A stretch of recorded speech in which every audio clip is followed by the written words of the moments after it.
캄보디아에서 송환된 피의자들 가운데 어제 구속 전 피의자 신문을 받은 48명 모두에게 구속영장이 발부됐습니다. 앞서 영장이 발부된 1명을 포함하면 송환 피의자 64명 중 49명이 구속된 건데 경찰 수사 역시 탄력을 받을 걸로 보입니다. 자세한 소식은 현장 취재기자 연결해 알아봅니다. 김희영 기자. 네, 국가수사본부 앞입니다. 네, 현재까지 구속영장 발부된 송환 피의자들 모두 몇 명인 겁니까?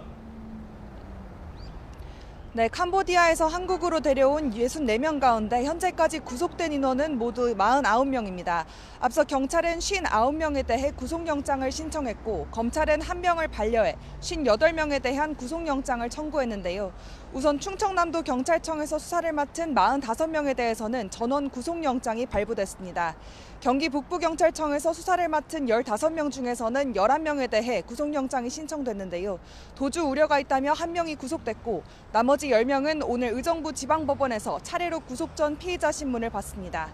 이외에 이미 구속영장이 발부돼 집행됐던 1명과 대전경찰청과 경기 김포경찰서에서 수사하고 있는 2명이 구속된 상태입니다.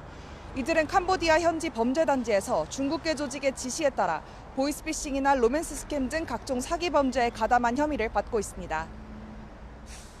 네, 이렇게 송환 피의자들에 대해 무더기로 영장이 발부되면서 경찰 수사도 탄력을 받을 것 같죠? 네, 현재 충남경찰청과 경기 북부경찰청이 집중수사관서로 지정돼 수사를 벌이고 있는데요. 충남경찰청은 지난해 말부터 지난 7월까지 발생한 로맨스 스캠과 리딩방, 보이스피싱, 노쇼 사기 범행에 대해, 경기 북부경찰청은 지난 3월부터 4월까지 발생한 로맨스 스캠 범행에 대해 수사를 진행 중입니다. 경찰은 피해자들이 범행에 얼마나 가담했고 실제 감금 피해 등 강압이 있었는지 계속 살펴보고 있습니다. 또 이들이 캄보디아로 가게 된 경위와 범죄 조직의 구조, 해외 공범 등에 대한 수사도 이어갈 계획입니다. 경찰은 이와 별도로 캄보디아 최대 범죄단지인 태자단지를 운영한 것으로 알려진 프린스그룹이 우리나라에서 활동했다는 의혹도 들여다보고 있는데요. 또 해외에서 실종된 한국인들을 찾기 위해 40여 명 규모 전담팀을 꾸리고 캄보디아 고액 취업 유인 광고 게시글을 올리거나 방조한 사람들도 처벌하기로 했습니다.